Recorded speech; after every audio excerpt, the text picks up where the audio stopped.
Joe Weston didn't believe his father when he warned him never to use the mysterious screen. There were hidden dangers. Determined to unlock its secrets, he played with the device and instead unlocked a door beyond reality.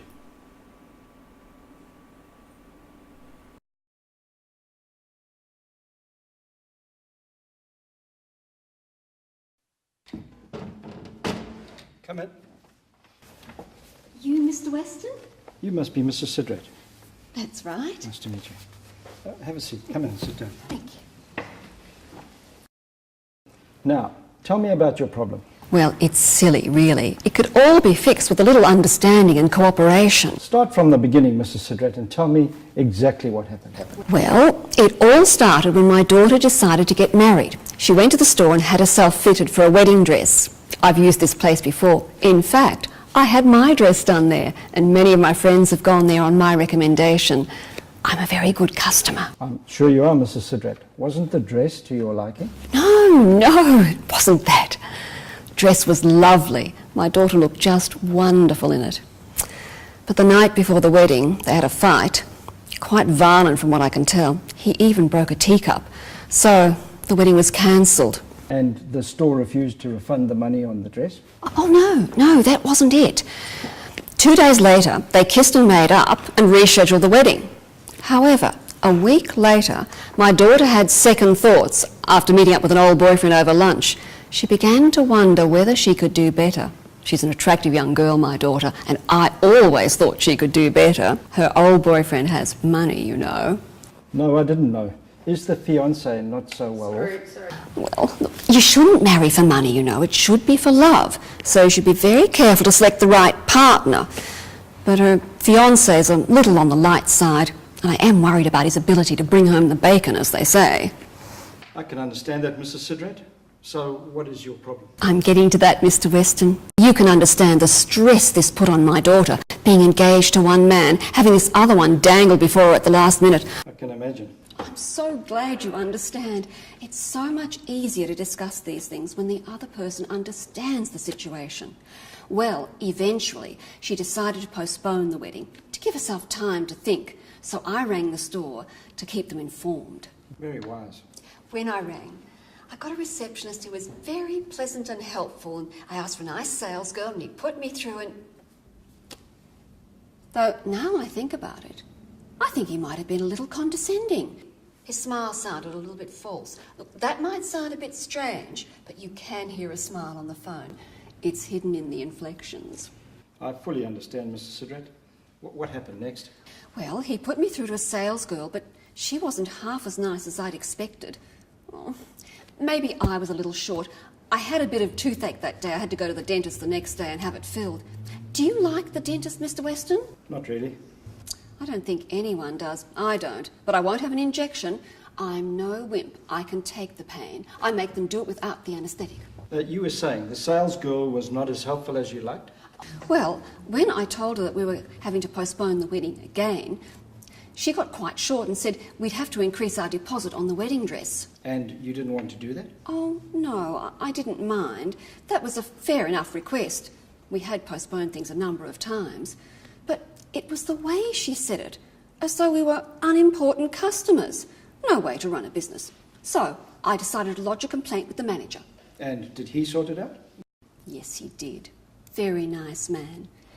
He apologised and said he'd speak to the sales girl, and every customer was special, and they were grateful for the referral to my friends over the years.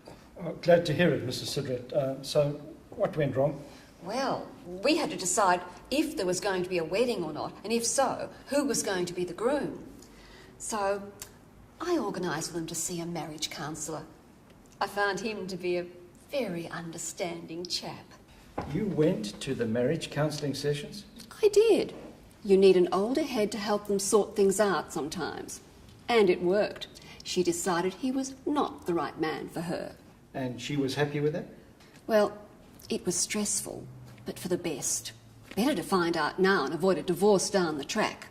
So I rang the store to tell them to cancel the wedding dress as we had no further use for it. And because I like to be fair, I said we'd exchange our deposit for a gift voucher so they wouldn't be out of pocket. And they refused? No. They agreed, and my daughter went in, picked out a dress, brought it home, and it didn't fit. I see. Didn't she try it on before taking it? Of course she didn't. She knows her size. The garment was incorrectly labelled. It is always best to try these things on, to be sure. I'm sorry, Mr. Weston. It is their responsibility to label their products correctly so that we don't have to waste time trying on clothes in public. So what happened next? Well, they refused to exchange the dress for the correct size. Now, that amounts to being forced into buying something. So I took my complaint to the manager I'd dealt with before. And what did he say? He kept me waiting while he came down to talk with me. I don't appreciate that, being kept waiting. When he came down, he told me no one was forcing me to buy the dress. Well, I don't appreciate being called a lie, you know, and I told him so.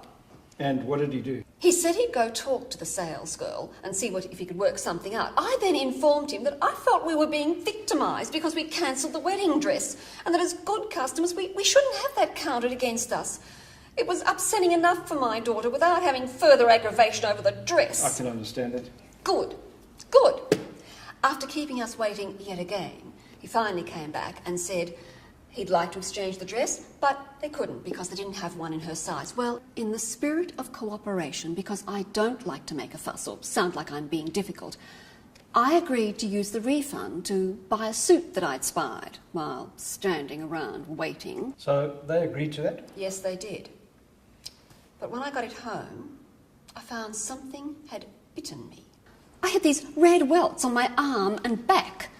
When I had it investigated, I discovered it had fleas. They'd sold me a flea-infested suit. Well, you can imagine I was ropeable. It was bad enough being kept waiting, having to deal with troublesome staff who obviously had it in for us. But then to do this out of spite was just too much. So, you want to sue them for damages caused by them selling you a flea-infested suit? That's correct. A lawsuit. Can you give me the dates, Mr. Sidra?